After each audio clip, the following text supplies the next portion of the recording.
Hey everyone, it's Tom Karadz. I hope you're enjoying the summer because we are. Both of us are still in Canada. If you don't know, every year we go to Croatia for pretty much about a month. My family's going a little bit less this year, combination of some kids stuff. I shouldn't say kids. My older son's 17 now, but I guess still a kid. Kid? Is he a kid?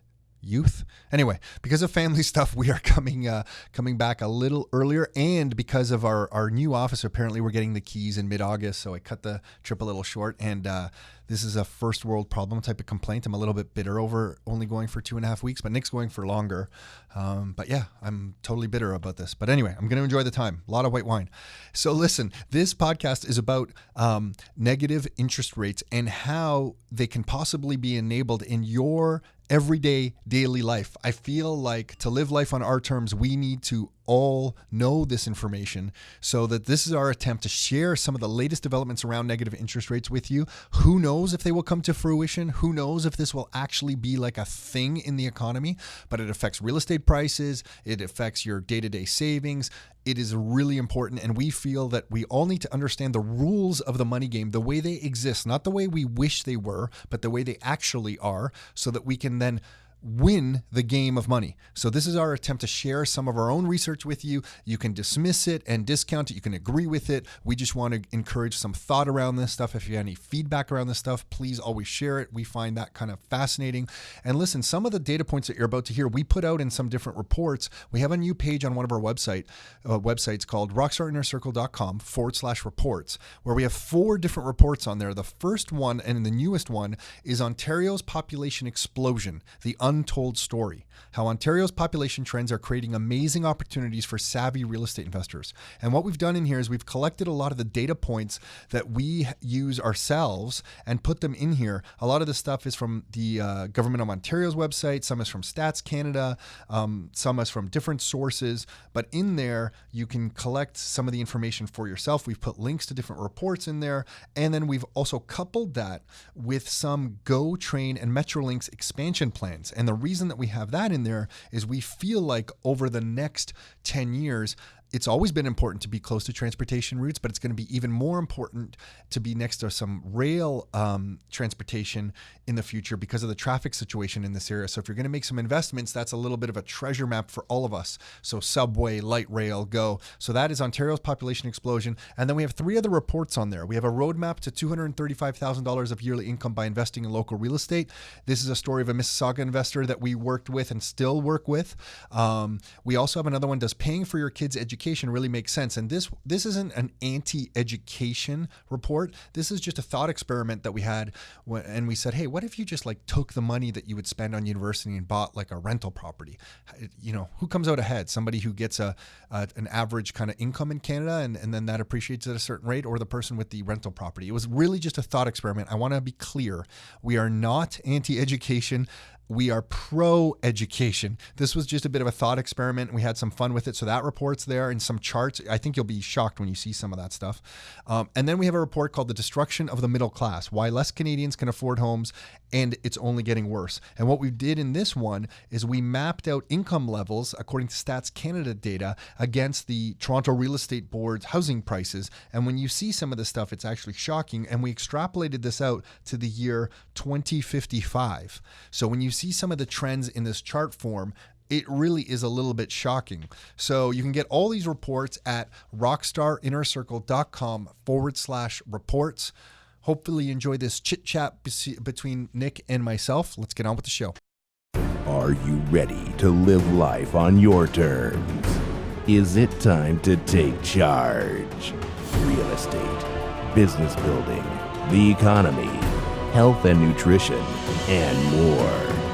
It's the Your Life, Your Term Show with Tom and Nick Karadz. Are you ready? Let's go. Okay, we are live. Nick, and I can hear you. Are you sure you can hear me? Beat you to it. You can hear me? Okay. We are live. Listen, we're going to try and do the impossible because we're going to make sense of the whole entire economy right now and how it affects Canada. So hold on to your seats because this is going to get crazy. Wait till you hear some of this stuff. So I want to start with just the state of the economy. I guess you can't even make sense of it with all the different headlines. Nick and I were just chatting. One economist has now come out and said in the fall in Canada, we aren't going to see more rate increases like we had initially expected, like a year ago, that it would be another year of rate increases. That he's thinking, it's a Yahoo Finance article, and he thinks there's going to be a rate cut by the Bank of Canada and then like one or two more shortly afterwards. So we're like in this weird era where we thought rates might go up a little higher than. When I say that, I said the media thought rates would go up higher. I don't think you and I thought rates were going to go up like much higher, because we kept just pointing to the math and saying how this wasn't going to work. Yeah, and if they went higher, when everyone was talking about rate increases, they were talking about such small increases over such a long period of time that it almost seemed like they were negligible. It was almost like a joke. You're like, yes, your rates are going to go higher, but we're talking about 1 point over a year, and that's even that, which almost like never happened, and they were threatening it. So they were threatening it for 6 years before it happened. That it's really 1 point over 7 years. Like it was weird, So. I don't know, but so there wasn't that we didn't feel there was that risk there in any major things, unless there was like a black swan event. But we didn't totally, which would that's be, different. That changes everything. Yeah, and rates could jump up on that. Yeah, but with all the other indicators, I mean, it's been tough to kind of see that. And then I mean, I know you have a few things. This can go so many different directions. I'm armed with material. Yeah, I just had to laugh. Like, look, we were just talking about Jim Rickard's book because he wrote it now. When was Currency Wars? I think was it 2010? Yeah. And it's been fairly, like, I mean, it hasn't been right on, and the timing and all that stuff's been off, but I mean, it's been fairly accurate. When I saw Trump's tweet, which was, I don't know, a couple days ago, whenever it was, that came out, and he just started talking about what the European Union is doing with their monetary policy and what China's doing. And he's like, look, why aren't we, they're manipulating the currency. Why aren't we manipulating our currency too? I just had to laugh because it's just, it was along the same lines of what, the different types of stuff that we researched and reading of how these things go, currency wars and other things 10 years ago. Right. And it's just funny to see it kind of in real life playing out in definitely more slow motion than maybe like you think it when you're reading about it and researching it. You're like, oh my God, this stuff's going to happen and this and this. So it's happened in more slow motion. But man, it's been interesting. Like, the best analogy I hear is that the economy is currently like a slow motion car crash, that the car is spinning out of control on ice and spinning round and round, but just hasn't hit the guardrail yet. Yeah. I think that's another one of James Rickard's analogies. And I'm like, that's a pretty good one because it does feel like the economy is spinning out of control. But having said all this, I just want to make sure everyone's clear. If this is the first time you're listening to us, both Nick and I are positive people. Like, we think there's opportunities in all of this. We just want to understand it. Yeah. So you can play within the kind of framework of the game and the rules of the game, because they're always changing. So that's why we want to understand it. Because look, to be fair, we were kind of blindsided in, what was it, 2007? When were we down in Florida? Our family's been blindsided many times. But 2007. I was too young to kind of really understand that. But it was 2007 when I was like, when everything went off the cliff and we were in Florida and we saw the Americans were just, fear on their faces. And we literally do. I just want to explain that point. We were in a small mastermind group of probably about 15 really good real estate investors and business owners. And the look on their faces, Nick, remember when we went back up to our room? And I'm like, hey, I'm going to sell some of my stock because I still had some stock back then. I'm like, hey, I'm going to sell some of my stock right now. And then the stock market did crash like 6 months later. Because the look on their faces was just, they were petrified.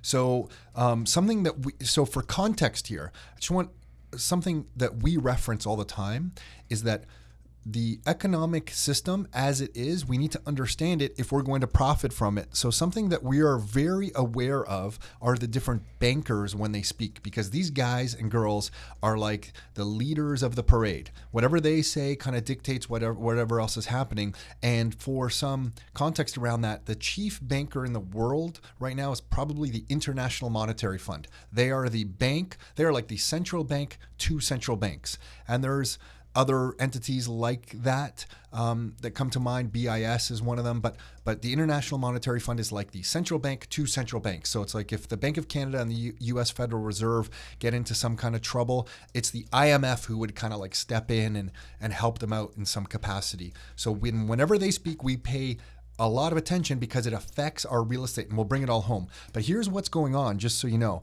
In August of 2018, the International Monetary Fund came out with this weird white paper that said monetary policy with negative interest rates, decoupling cash from electronic money. And that kind of caught our attention because it was like, it was really starting to outline beyond just the idea of negative interest rates. It was starting to outline like a framework for how negative interest rates could actually work. So that was in August of 2018. And then in April of 2019, this year, comes out this white paper that goes much deeper, and it's called Enabling Deep Negative Rates to Fight Recessions, a Guide. And this one, if you have the guts to print this sucker off and go through it, there's a couple points here that just are outstanding, like just kind of blow me away. There's one chart, Nick, I'm going to try and describe this chart. So I know this is kind of absolutely ridiculous, but they have this one chart that basically outlines all the different ways that they can introduce negative interest rates. And they have titles like depreciating cash and negative dividend on cash and different ways to kind of do it, and they have all different white papers. Before you dive into more stuff, because I mean, I think you should probably kind of explain what negative, because I don't even think most people have been exposed to them. They don't even understand what the impact would be or what they are.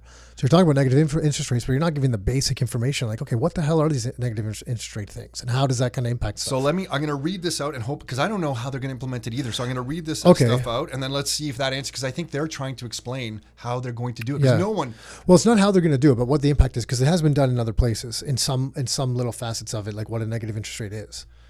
Yeah.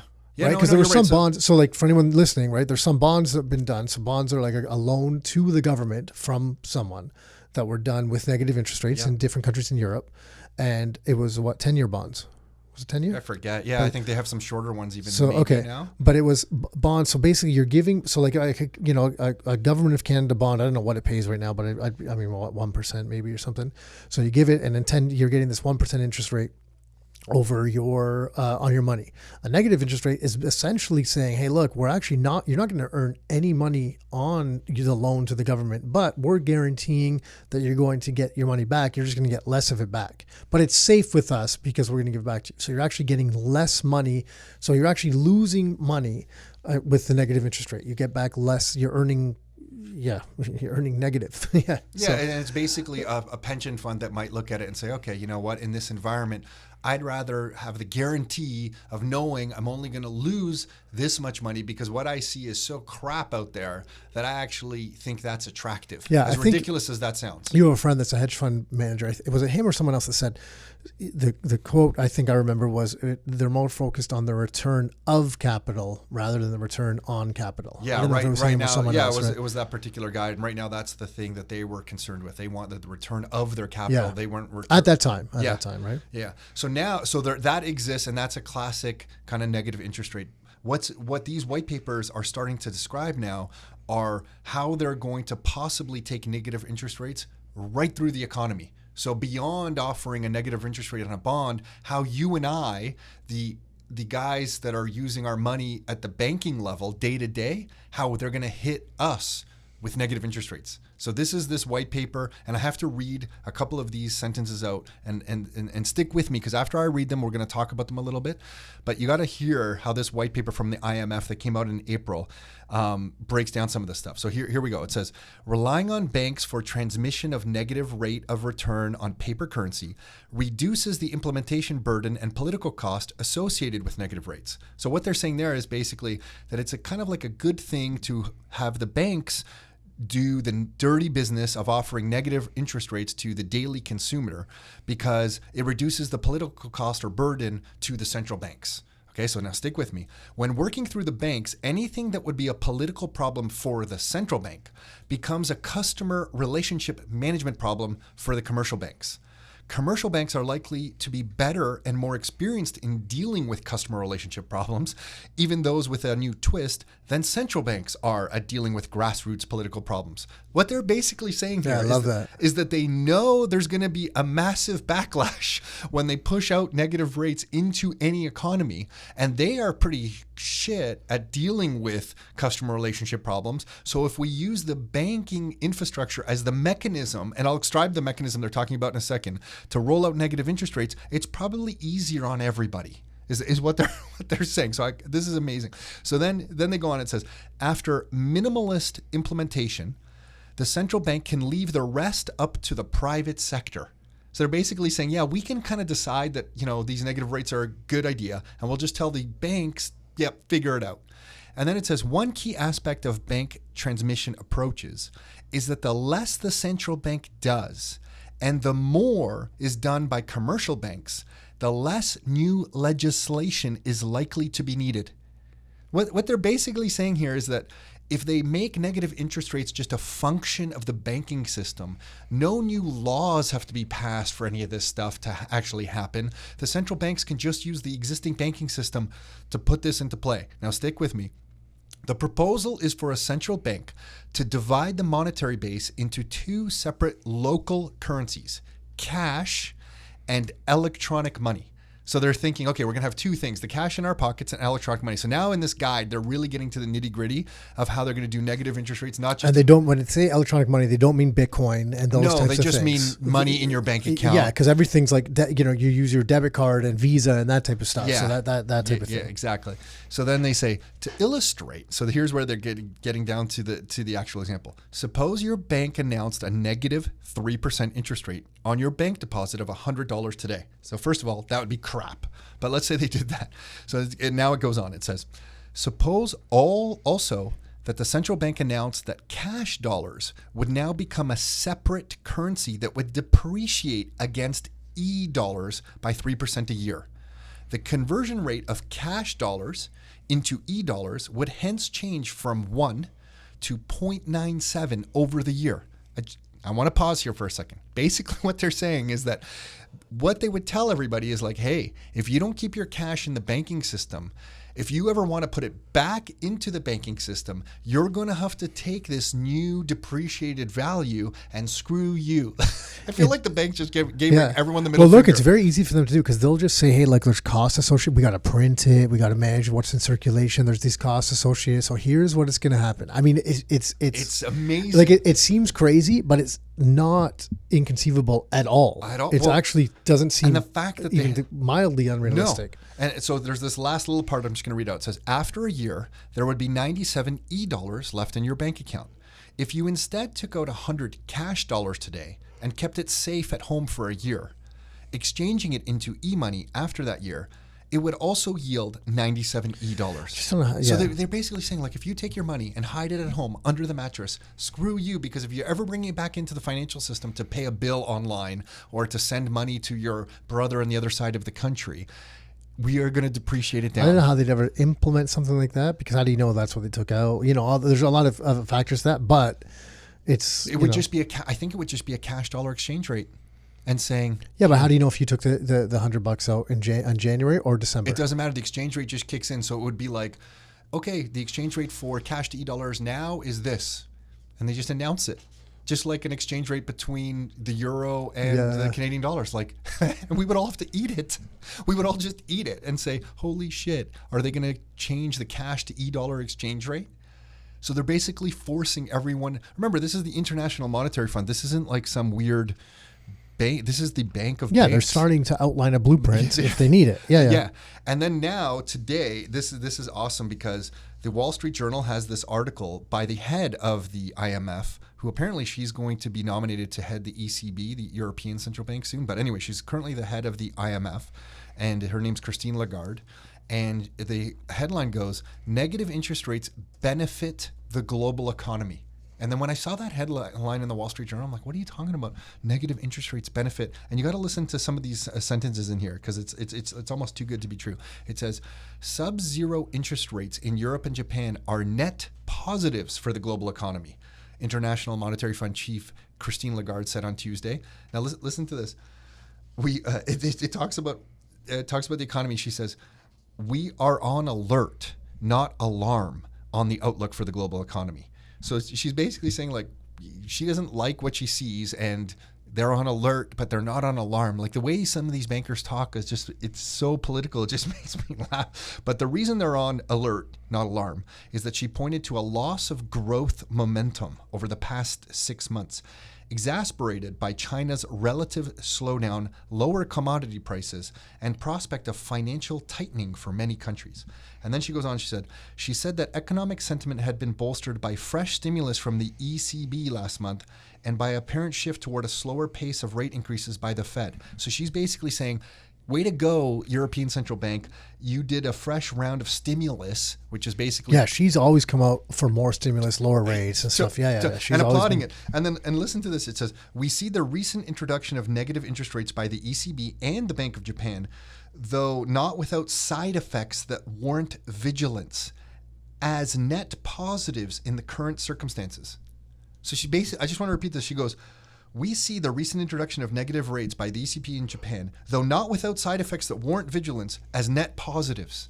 She's like, it's like, what is she? She's basically saying, yeah, like this has. I want to ask her, like, if she was sitting right here, I'd say exactly what are the, because I think I know what the net, the side effects are. But the net positives are, I guess, that the economy just keeps growing, and I'm going to explain this in a second. So a couple more sentences.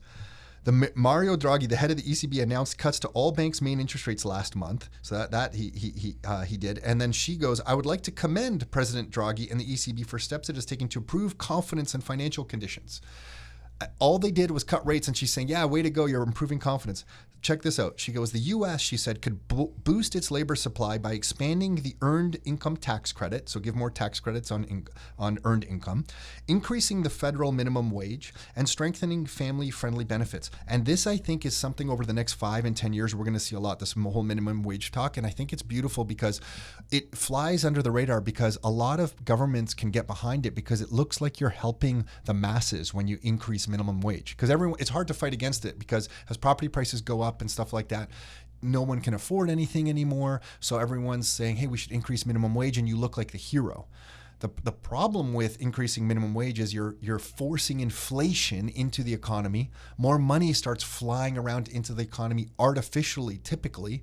And what that does is it pushes the prices up for everything even further, and no one gets a net benefit of that. But the last thing I'll say is that in this article, it says, in the euro area, governments should improve training and job matching, help people find jobs, particularly the young. And she also called for greater investment in infrastructure and innovation. So basically everything. Help on education, help people get jobs, help people with training, help infrastructure, and help innovation. You know what you didn't say? Nothing about cuts.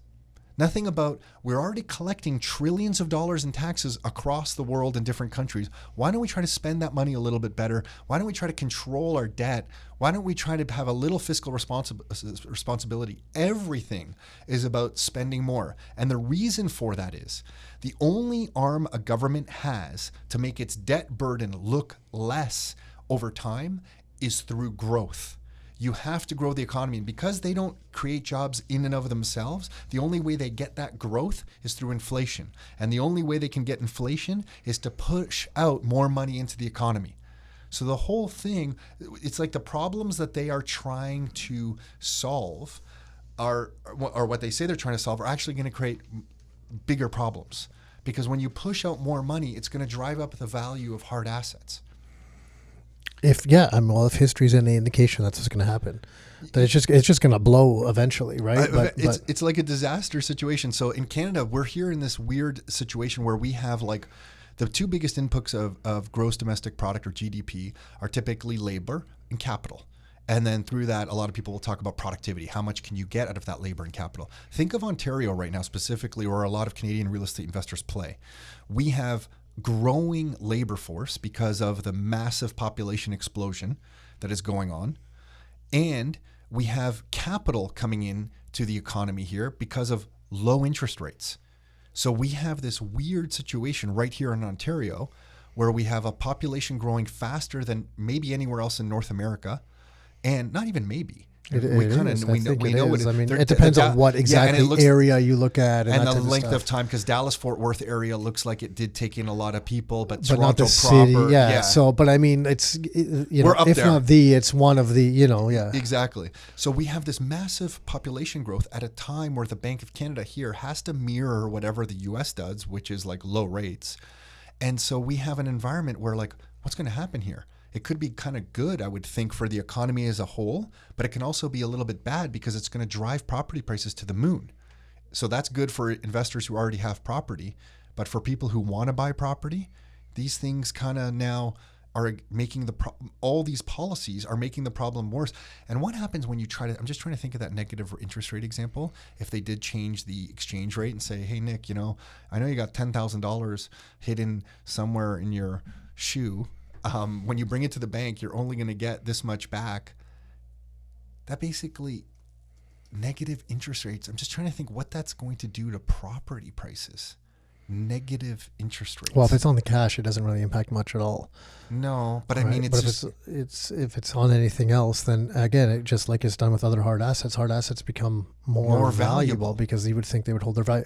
It's either they're going to hold their value, or if things value starts to adjust, they're going to downwards. Let's say they'll adjust less that way, right? Because you need if they're removing wealth out of the fictional wealth, which is this electronic money, because the money you have in the bank is just a number, right? So they're moving wealth that way. When you have something to actually trade for that money, it just becomes more valuable, and it's going to, or more valuable, or will maintain its value better.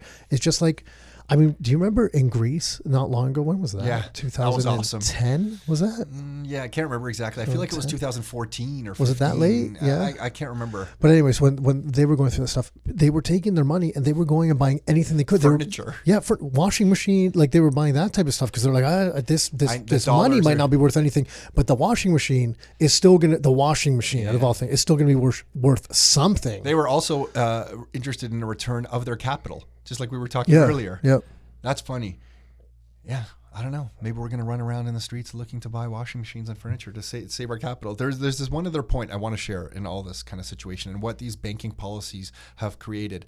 Nick, do you remember this chart where we were talking about like how much the share of the middle class has of the total U.S. kind of wealth? There's this awesome chart that we dug up, and it's from the data is coming from the Federal Reserve in the U.S., and it is U.S. data, but I think it applies kind of to all of us here in North America.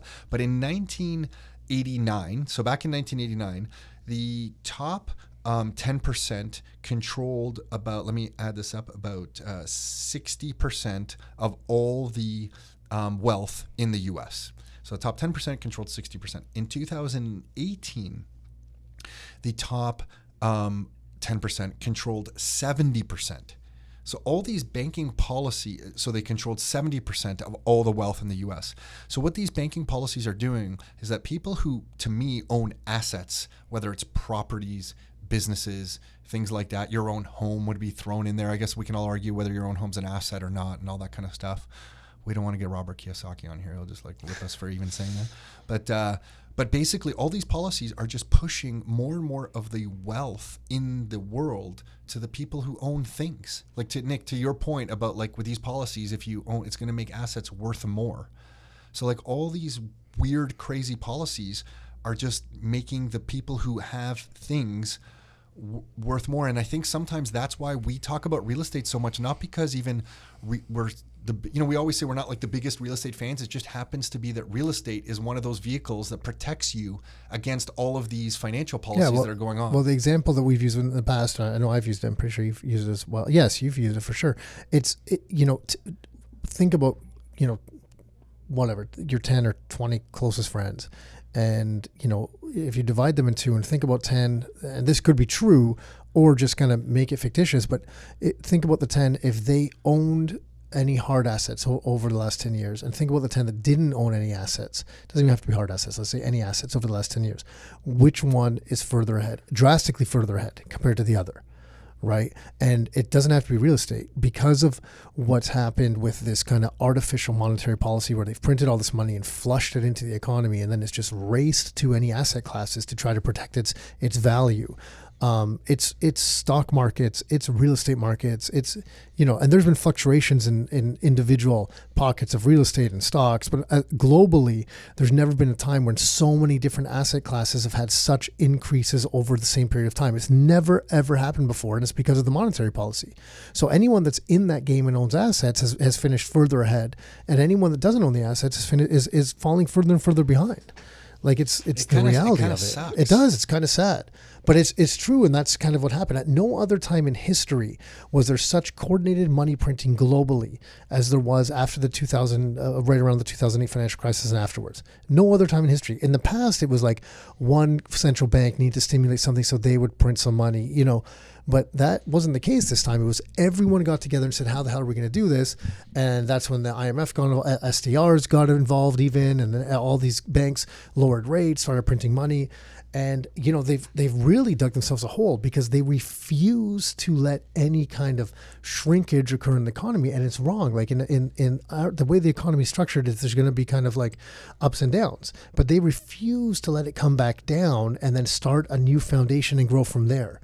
And they just create kind of like an artificial base after artificial base. And I just, when things don't end up that way, for those of the people that just have nothing, if you have absolutely nothing, it's actually not too bad because you're going to lose nothing. Yeah, if you're living hand to mouth, you have nothing to lose. You make money, you spend it for what you need. There's nothing to lose. It's but that middle class. People in the middle, yeah. People in the middle are not because any little bit of savings that you have, they get wiped out. If it's dollar denominated or e-dollar denominated, whatever it is. Well, look at what's happened in pensioners in the last 10 years, right? Because you have fixed pension.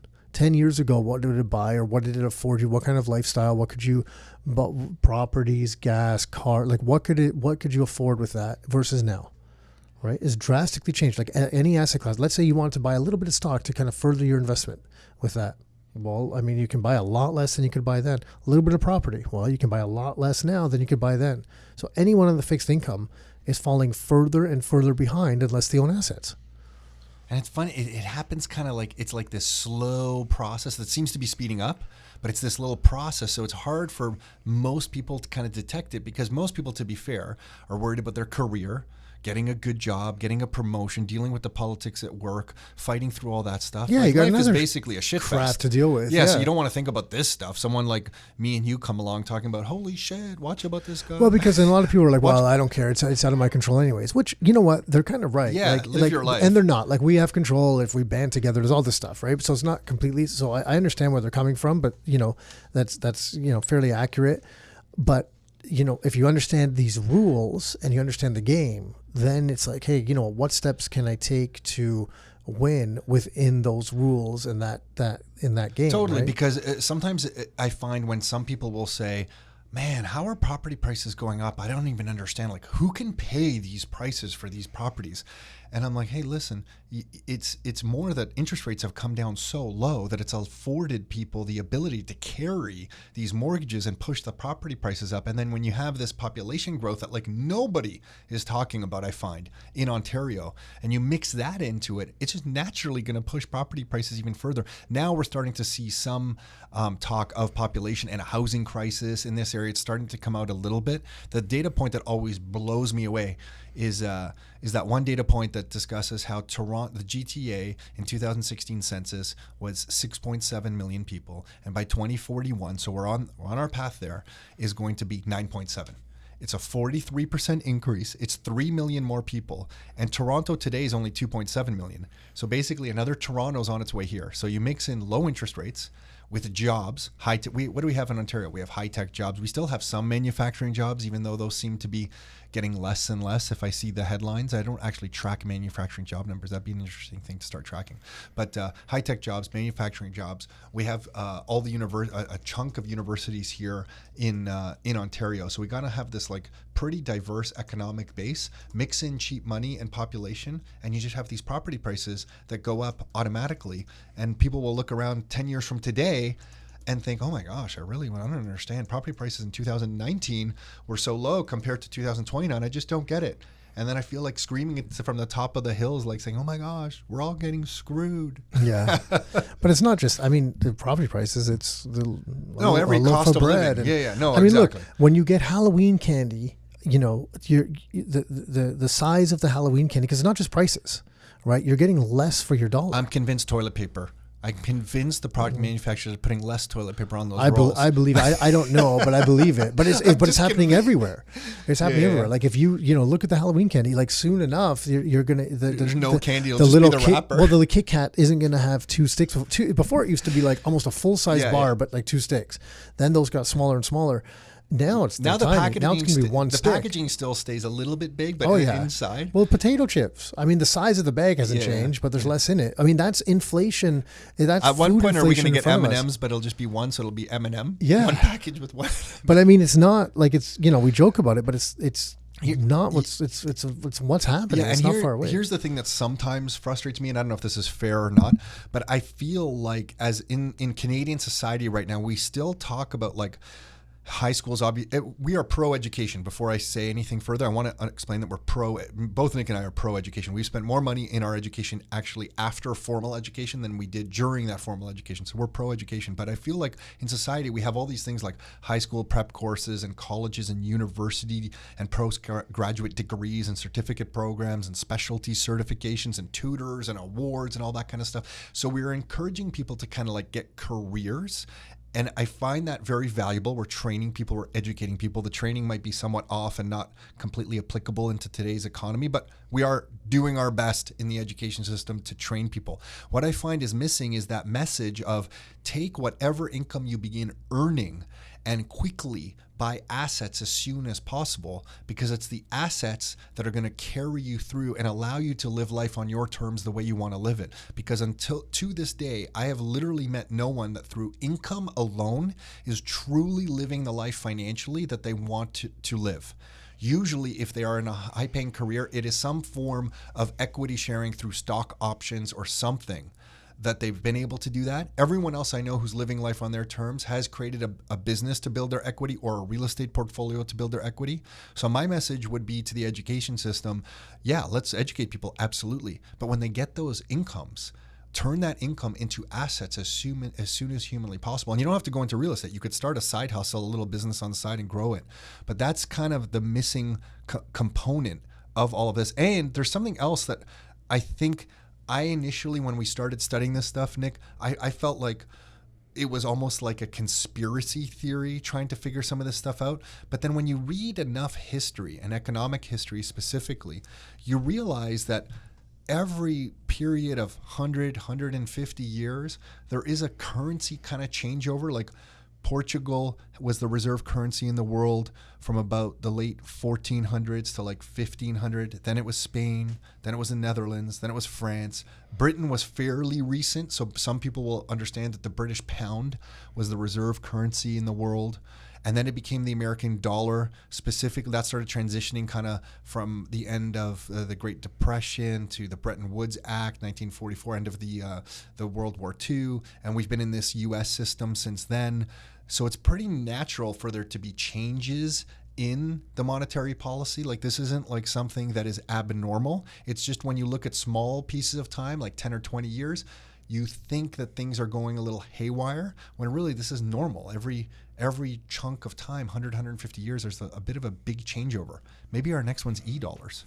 Maybe that's going to be could be this e-dollar thing. Someone's got to control it. Can you imagine me and you going to the bank with $100 and someone at the bank saying, "Yeah, great, Nick, for your $100, I'm going to give you 95 e-dollars." I feel like you would throw a punch across. You know what? Most of the, now a few of them there know me, and there's always like I think they're always like uptight when I get there because they don't know what I'm going to be upset about now. Not upset, but just I'm just flabbergasted now by some of their policies. They tell me something, I'm like, "Are you really? Are you kidding me? Is that really the way it works?" Hey, I looked up these manufacturing numbers. So it looks like Canada lost about from this graph here. They lost about 500,000 manufacturing jobs from about 2.3 to just over 1. So to under 1.8. So just over 500,000 manufacturing jobs from about 2000. I'm just looking at this graph, maybe 2005 to 2008 or 9 or 10, and it hasn't really recovered. It dropped a little bit further, and then it kind of inched up. But it looks like that sector got hammered at that time of. And sorry, what over what period of time is that? It's over a few years. It's over about 4 or 5 years. But that's from again about 2005, 2010. I mean, I'm just looking at the graph, so I can't tell the exact years. But if you look at that, I don't know why it got hammered so bad. It had a large run up before that. But then it's kind of just hovered, hasn't really grown since then. This chart's going to about 2017, so there might have been some growth since then. Does it say anything in there? Not really. Well, you got to take it with a grain of salt, right? The source here is StatsCan and Turner Investments, and if you know Garth Turner, he's been calling for the end of the world economically in Since Canada about 2000, yeah. So he's going to be right. I mean, he's been on it for 20 years. His intentions have been His good. intentions actually is accurate, and I get where he's coming from.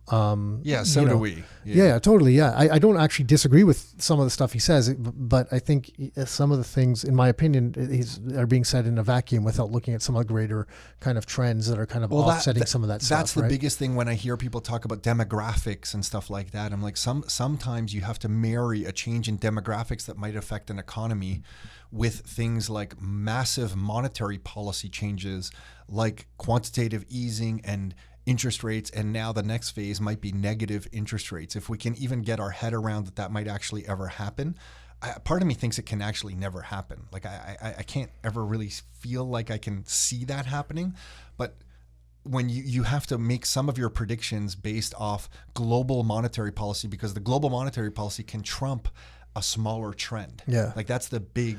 I agree. It's funny. I was just writing about that in for something, an article that I was writing, and because the government kept making all these policy changes. It's really funny, right, with what they did in the housing market, because they wanted to spur the housing market. So they're okay, let's kind of get this thing going. So what they did is they changed the mortgage programs available. They lowered down payment requirements. They increased amortization. They did all these things. And then they're like, oh, damn, we kind of overshot.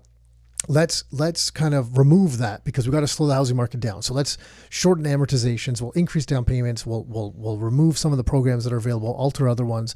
But by that time, what had happened is there's these big trends. There was these immigration trends, and then there was this easy monetary policy trend that they couldn't fight. Like, so the policies they were doing to try to change some things that kind of really would impacted local markets, even though they were across the board, the impact is more locally. There's these big global trends that were like trumping that. So they're like, we can't beat, your little changes can't kind of overcome these big global trends that are just kind of, they're like, well, we don't care. Like they'll slow it down or adjust it for a little period of time, but then the kind of tsunami wave just takes over again and you can't do anything about it. And, to the point where they kept doing, then they went with more, they're like, oh, damn, we got to do something. So it's like first they made some changes to mortgage qualification. Then they did the mortgage stress test. Now CMHC is trying to be like, okay, well, these people can't afford things, but we're trying to make certain people afford things. So we're going to own part of their home. So they're trying to like battle these global trends. And it's just not working. Like they can't do things that way.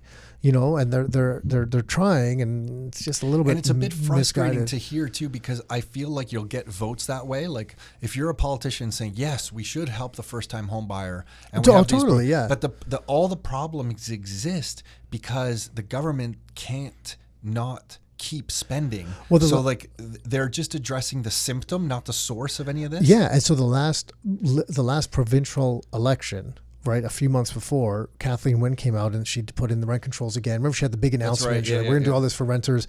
And looking at it, so it sounded great. So if you didn't look kind of like a little bit in further detail, it's like, oh, okay, this sounds kind of great. You're going to help the renters. But if you looked at it a little bit further deeper and you thought about the repercussions beyond the immediate change, so like, okay, how is this going to impact things 3-5 years down the line? And we're already seeing it today. And a lot of people were calling for it then. And, we were talking about it as well, is like, you know what, this is kind of messing things up because it's really limiting supply. And then now you're going to have these huge, these run-ups in rents. And because of that, because there's a lot of supply was taken off the market, and it's what's happened. And since then, rents have gone on like almost an all-time tear. Like I don't have the numbers in front of me, but like they've increased. I think last year rents in Toronto at least were like 11% increase, like these huge rental amounts. So that whole rent control thing really backfired in a big way because it took so much supply off the market that what was there was just couldn't serve the demand. So yeah, it's all about the impression on the outside in the short term, with not often it seems like there's not that much thought put into like, hey, how's this really seriously going to impact things 5 years down the road? Because 5 years down the road won't get them the votes today. And I just think that's why sometimes they don't, or at least I got to give them, like, there's got to be some reason. So I give them. No, I got to give them credit for thinking that there's a reason. Because you're right. They just want to get voted today, and you can't really blame anyone for that. Like, you want to get voted today. Yeah, that's because the system. Yeah, and if they do the right things for the long term, there's short-term pain. More than 5 years of short-term pain sometimes. So you won't. So no 4 years. So no one will do it, and then the next person comes in, and they're just going to reverse it anyways because that's how they got elected, making those other promises. But like, to make long-term changes in anything, there's some short-term pain, and it doesn't matter what you're trying to do. Like if you're just trying to quit smoking, well, you're going to go through some withdrawal symptoms. If you're trying to lose weight, well, you're going to either have to change your diet, which can sometimes be hard depending on what you're eating and the habits you've developed, or go to the gym, which a lot of people don't like. So there's like short-term pain for the long-term gain. Like that's why that thing exists. But when it comes to politics and this type of thing, it's just like no one's willing to kind of do it. But I think it's kind of the right thing. The interest rate one is so interesting because to cool the housing market, it's pretty simple. You raise interest rates. But because, Nick, to your earlier point that like they don't want to, the banking industry doesn't want higher interest rates. So they don't raise the interest rates. And in exchange for not raising the interest rates, then you have a real estate market that is out of control. So you have to start putting all these patchwork solutions like this first-time home buyer incentive program that's coming out this fall that you were just kind of alluding to. So because you don't take this, the proper fix, you get all these Band-Aid solutions. So now this fall, we're going to spend $1.2 billion that Canada does not have to increase our debt further, to make all the problems worse. But the money is going to be used to help people that couldn't afford to buy properties because of the debt problem that existed that pushed up the property prices. Like the whole thing is a circular joke. Well, the debt problem that existed, and also their mortgage stress test that remove these people from the market too. Now they're trying to change something else so that they can qualify. Yeah, oh wait, maybe we removed too many people, so now let's help this little segment, which I'm glad they're helping. Like I want the people that are trying to get into the market, like I want them to help. So it's not that, but it's just the way that it's being done. It's just like, man, it's just either, it's a losing, without addressing the underlying causes. It's a losing battle. Yeah, and I find that like, what is it, a 2% inflation a year? The value of or the price of a property would double in 36 years. If inflation goes up at 14%, what is that, like at 4%, so not 2%, 4%, the properties double every 18 years. So that means that if we have 4% inflation, if you just think that's possible over the next 18 years, expect all properties in all of Toronto to double. Am I right on that? To double in 18 years? Hold on a second. I don't know. But while you're thinking about that here, I'll talk about another inflation. While you're doing the calculation. It's right. That's the crazy part. So go ahead. Yeah. No, so my other calculation is very important because it's patio season and it's the summer. So if you end up, I'm going to come back to your counting. So I'm going to come back to this. No, it's right. It's right. 18 years. Yeah, because compounded, that's what happens. Yeah. So 18 years from now, all properties here at 4%, if it's 4% consistently. Yeah, which is never going to happen consistently. And if there's a negative 6% year, that makes a big change in everything. Yeah. So I'm just saying, if it was 4%, that means all property prices are going to double here in the next 18 years. Well, we've just if it's 8%, it's 9%. Well, we've just seen in most areas property prices double or more in the last 11, right? In our area, let's say in the GT Golden Horseshoe, Greater Golden Horseshoe, right? Yeah, the large majority of prices have, like in almost all areas, it's been 11 or less years where property prices have doubled. Is that right? Yeah, no, you're right. That's pretty safe. Yeah. I know I did some renovations, so it doesn't count, but my property price doubled and way less than that. But I'm talking about because it never happens like evenly and perfectly and that kind of stuff. But I mean, like in the last so like, as a kind of rough estimate, we can say in the last decade, so not 18 years. It's because of this monetary policy, or because of whatever you want to say it's because of. But let's just say that might have been some sort of contributing cause. It's not 18, it's been 10. Yeah, and we've had a lot of demand increase because of population, right? But yeah, right. But so look, we got to go back. This is important to my patio story. Because I was thinking about the other day, this food inflation thing blows me away. Because I had someone tell me once, they're like, well, I don't see this inflation. When I go to the grocery store, I don't know, like tomatoes are still roughly, like my little container of cherry tomatoes that are imported from Mexico, they're still, there might not be whatever they were before, maybe 20 cents higher or something. I'm like, yeah, I don't know though. Like how many tomatoes are in that? Like, that's what I would think too. So, so even when you go, on patio season now, if you go to like the large majority of establishments, I'm a patio junkie. I love sitting on the patio. When you order a beer, which I don't much anymore, but if you order a pint, it's no longer a pint in the large majority of places. Like they give you less beer in the glass. It still looks like a pint Why? glass, but it's actually not. Really? Yeah, they don't serve you pint. Just like And so, but it's sold as a pint. They're well, just it's not. calling So it a it's name not. No, it's not actually listed as a pint anymore. Most of the time, it's not listed as a pint, but everyone is used to calling it a pint. So they're just like, I'll have a pint of this, and they just bring you the glass of beer, right? Just like glasses of wine. Wine, yeah. Used Some to are be 5 ounces now for the not smaller some, glass. almost all of them. That's crazy. Yeah, 6 and 9 is now the exception.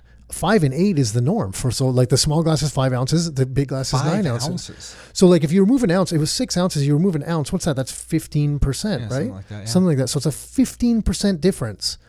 The actual cost has gone up too. Plus the cost has gone up, and you're getting 15% less. Like these are. I know it's like relatively insignificant stuff. Like we don't really care. This stuff kills you. Well, yeah, 15% here plus the price increase. So in the last 5 years, because that's probably the trend there. If it's gone up 10% in price and you've lost 15%, you're talking like a 25% difference in your food costs when you're going out there. Like it's a big difference, right? Like you said, if there's a few little less cherry tomatoes in the thing, like everything matters. We're gonna have to start counting cherry tomatoes out of cans. No, it blew my mind. Document inflation. Well, it blew my mind because I looked at the glass with the waitress. I'm like, oh, is this a pint anymore? She's like, oh no, we kind of stopped doing that. Like a lot of places, they don't have the line on the glass to mark the pint anymore. It's just a fill line even sometimes now. It's different. Yeah, got it. I don't drink beer. I haven't had beer in so long. I don't even know that's. I'm surprised. But the wine stuff, I totally see. And yeah, it always what's happened is it doesn't just happen with wine. Because I always look at it like 5 ounces. Are you really kidding me? Well, 5 ounces is like I'm weighing like 200 the way you drink your white wine when you're like it's yeah. 2 sips, 2 shots done. But I want to explain one thing, because a lot of times people will come up and say, well, you think interest rates will never go up and they're always going to be low. And I just want to be very clear on something. To Nick's point earlier, when he said, I don't know the word, I forget the word you used, but if there's a black swan event, you said, if there is some kind of bond market panic, and what I mean by that is that the way interest rates are formed are there's 2 scenarios. There's the central banks decide the overnight lending rate, and that kind of dictates the variable rate that banks use to get your variable rate mortgages. But then if you have a fixed rate mortgage, it's not really the central banks deciding what or influencing what the prime rate would be at the bank that dictates your variable rate mortgage. If you have a fixed rate mortgage, it's the bond market that is dictating interest rates. So if the bond market is really active and strong, so for example, if there's a lot of demand for bonds in the US and Canada and government bonds and that kind of stuff, and the bond market is really strong, the interest rates or the returns on those bonds can be less because there's so much activity and so much demand, and it drives down the 5-year fixed rate. But if for whatever reason, and the U.S. Treasuries are some of the most sought after type bonds in the world, because the U.S. taxpayer stands behind those, and the U.S. taxpayer, there are millions of them, and they're really trusted. It's the biggest economy in the world, so everybody thinks I'll ultimately get my money back because it's the U.S. taxpayer standing behind this stuff. But if for whatever reason there is a loss of faith in the bond market where people are like, you know what? I don't think I'm going to get my money back. Or inflation is going to be so high that it's not going to be, Nick, to your example earlier about the negative interest rate over the 10 years isn't going to be like a little bit, it's going to be a lot. Forget it. And if people kind of rush out of the bond market, that would be a situation where, even though I think the central banks would want low interest rates, there could be a period of time before they're able to act that interest rates might go like sky high, like really high. And that would be definitely a massive, massive problem in the financial world. So there are situations where interest rates can go sky high. It's not that we're saying they can't. We're just saying that the central banking system and the financial system, the way it's set up right now, doesn't want them to go up. And when you have the heads of the International Monetary Fund, like Christine Lagarde, coming out and publicly saying that she wants lower rates and saying things like, we understand there are some side effects that warrant vigilance, but they are overall net positives. They're saying they want low interest rates. They're even saying that they want negative interest rates. This stuff is going to be around for a long time, and it's why property prices might not take 18 years to double again. Maybe it even happens to Nick, to in your example, in the last 10 years or last decade, maybe it happens sooner again. Who knows? But I think the good news in all of this is that in in Canada, we are so fortunate where we live. It's a great country where we live. If you happen to live in the Golden Horseshoe area of Canada, it's actually an economic powerhouse. As an example, New York, Los Angeles, and Chicago together make up 17.6% of the GDP of the United States. Toronto on its own makes up 18.6% of Canada's. So I'm just trying to share that, like how much of the economic engine is driven straight out of Toronto. And if we live in the Golden Horseshoe, we're all benefiting that. Even if you're living in Southern Ontario, if basically almost all of Ontario is benefiting from that. But the Golden Horseshoe is for sure. And then if you know some of these policies and some of this stuff that's happening, the way we always talk to everyone is that, like, hey, if you know this stuff's happening, even if you don't like real estate, you can create equity for yourself in other ways. You can start a business on the side. Even if you have a beautiful career that you love, you can start a side hustle on the side and create equity out of a business that you create. We know, Nick, multiple people with side business. You and I both know multiple people with little businesses, absolutely. Huge businesses. We know people who've sold one business and might sell another business. Like, we know lots of people who've done this. We're all capable of doing that kind of stuff. We just believe that that's the best way to protect ourselves, to have some equity, some sort of leverage. So if it's real estate, it might be creating a business. You've likely heard Nick and I talk about like gold and silver as well, because we believe that's an insurance policy against this stuff that we're discussing. But we are fortunate to be living where we're living, because you can get good properties in a great economy, and it can automatically protect you from some of these banking policies. So anyway, if you've heard all this stuff and you're like, holy crap, what the heck are these guys talking about? There's definitely positives. We just like to know the rule. We just like to know what's going on, and we're fascinated by this negative interest rate stuff. Also, you know what? I just wanted to read off this International Monetary Fund document. It's called "Enabling Deep Negative Rates to Fight Recessions: A Guide." If you want this, what I'll do is after we get off this podcast here, I'll put this on my Twitter. I'm just at Tom Karadz, and we'll just put a link out to this IMF paper. So if you want to read it for yourself and have your jaw drop to the floor, as I did, that's that. Or if you can't sleep, you can print this off, and it'll definitely put you to sleep. There's also that as well. Oh yeah, for sure. But that's it, Nick. Anything else to add, or you wanted to share? I mean, there's so much stuff with this stuff. There's all real estate stats and things like that. We'll leave that for another day. But totally. I mean, I think that's around this stuff. I think it's kind of good with the recent things that are happening. Just so you know, there's that one economist that we were talking about that said he feels now Canada's going to be cutting rates in the fall with multiple cuts. There's actually a couple more that have followed. And really? Like later this year, they expect it because the Canadian dollar is starting to get too strong. They feel, and because the U.S. it looks like might go into like a weakening mode. They're like, Canada can't keep it; it's too strong for too long, so they're going to have to do the same thing. That's the weird part, because these banks come out and basically say we need interest rate cuts of 3 to 6% to fight off a recession. Mm-hmm. So if a 5-year fixed mortgage right now is at 3%, basically, it is right under, yeah. And we need a 3 to 6% cut to fight off any next recession that comes our way. Well, that's even a 5-year mortgage. We go to negative 3. We need you got to talk about the overnight rate, which is below 3 already, right? So yeah, agreed. It just means it's just crazy. And one other thing, we do need you to write that patio book that I've been bugging you about, because Nick is an expert on patios. And one of my personal favorite patios is this one patio in an area of Brela, Croatia, and the restaurant's called Punta Rata, right? Yeah, Punta Rata, and it's the best patio that I've ever sat at, just because it has you know what I'm talking about. Oh yeah. It's very nice, but you're missing out. Is it your number one? No. It's my personal number one. No, I know you have more experience with patios. Might not be top 10. I will. Really? Oh yeah. Really? Yeah, it's great. It's phenomenal. I love it. But like there's so many one-off places. The reason I like that patio is because you're on the beach, and literally what, Nick? Maybe 100 feet? Not even? Yeah, but there's some like stunning ones.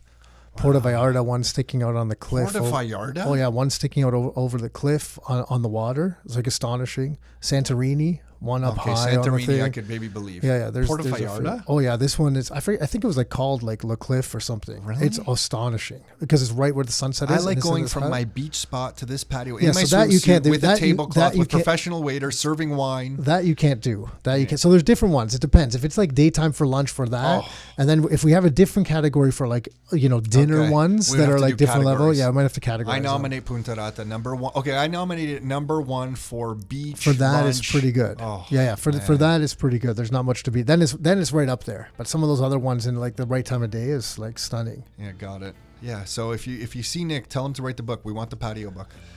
Enjoy the summer, everyone. Hey everyone, it's Tom Karadz again, so hopefully you enjoyed that chat. I really want Nick to create this Patios of the World book, so if you see Nick, make sure you let him know. And I will put out on Twitter a link to that IMF report that I was discussing on this episode of the podcast. My Twitter handle is just @TomKaradza on Twitter. And if you want access to some of the reports and some of the data points that we were discussing on this, you can always get those on this podcast. You can get those at rockstarinnercircle.com/reports. That's rockstarinnercircle.com/reports. Hopefully you're enjoying the weather. I think I almost passed away today because I was running in the middle of the day doing a CrossFit style workout, and that was a little too hot to actually do the workout, but somehow I survived and I'm here. So hopefully you're enjoying the weather. We are, and that's it. Please be living life on your terms. It's one life. We might as well live it on your terms. I stumbled through that. I'll end off with your life, your terms.